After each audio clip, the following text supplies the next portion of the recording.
Quite often I am asked why I do the work I do. Why am I a facilitator, or more commonly known as a therapist?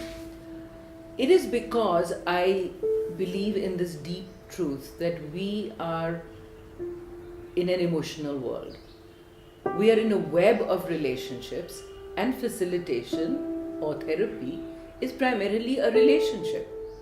And like all relationships, it is based on a very important feeling of trust.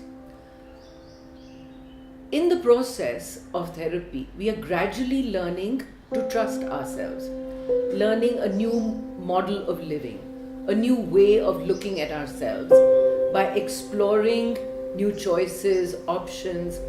It's something like when we are painting.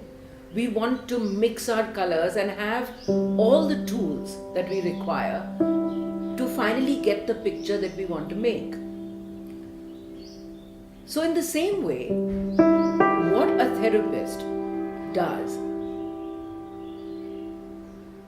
is to make you aware and to discover the tools and strengths that you already possess but may not be using.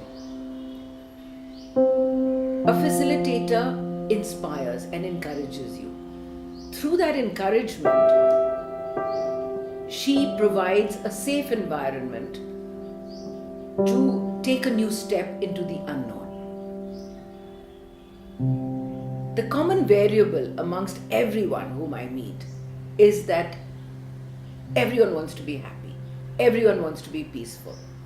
Though under the code, what they're really saying quite often is that they are looking for a situation or another person to change. Because to them, that is the cause of their stress. It's always someone or something outside of themselves. And here is the crux. No one can change anyone else, period. We can only change ourselves. Our change is entirely in our own hands. We choose what we do or do not do. We choose which feelings to have and act upon and which ones to ignore. So, every time we give our power away to anyone else outside of ourselves, we are empowering them and not ourselves. And we can take back that power anytime we choose to do so.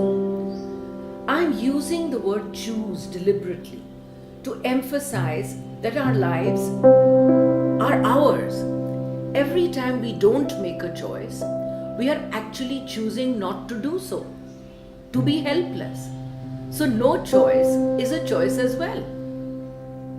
Now, why does this seem so difficult to accept and understand? It starts very early, way back in our childhood, when we felt powerless or unable to choose in front of our parents, who are really our gods.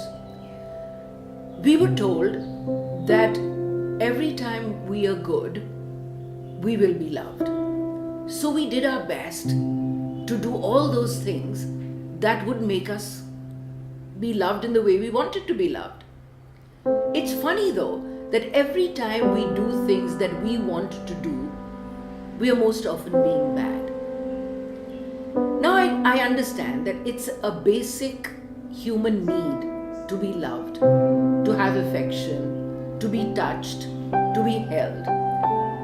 And we pay a heavy price to have these needs fulfilled. Even if it means to give our power away. We feel maybe then we will be loved by them. Unfortunately, that is not how it works. How then do we learn of our personal power and worth? We learn it from having healthy relationships and from our wise role models. In a way, that is what therapy does, or a therapist does.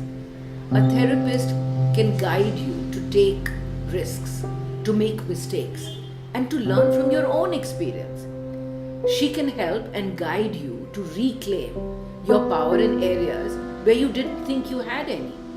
And most important, she can help you to facilitate your own sense of value, so you can learn to encounter change in a healthy and balanced way. By experiencing your personal power, you begin to benefit and take the credit for the steps that you are taking. To me, this is the most meaningful work that I could possibly do. And that's why I do it.